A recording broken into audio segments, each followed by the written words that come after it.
क्या बहिणींना मिळणार आहेत 3,000 रुपये. हो, 3,000 रुपये ऑगस्ट हप्ता मिळणार आहे. तर 3,000 रुपये का सांगतो तुम्हाला. भरपूर बहिणींना जुलैचे 1,500 रुपये आलेले. ज्यांना जुलैचे 1,500 रुपये आणि त्यांना जुलैचे 1,500 रुपये प्लस ऑगस्टचे 1,500 रुपये असे 3,000 रुपये काही बहिणींना मिळणार आहेत ज्यांना जुलैचं आलेलं नाही. आणि बाकीच्या बहिणींना जुलैचा हप्ता आलेला आहे त्यांना फक्त मग ऑगस्टचे 1,500 रुपये मिळणार आहेत. आणि हे पैसे कधी मिळतील चला त्याबद्दल पण सांगतो.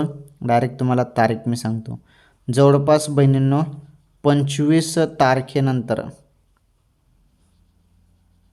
हो 25 तारखेनंतर तुमच्या खात्यामध्ये लाडकी बहीण योजनेचा जो काही 13वा हप्ता आहे या महिन्याचा ऑगस्टचा हप्ता तो जमा केला जाणार आहे अशी माहिती मिळत आहे. त्यामुळे थोडी वाट बघा. ओके, ही अत्यंत महत्त्वाची खुशखबर होती लाडक्या बहिणींसाठी.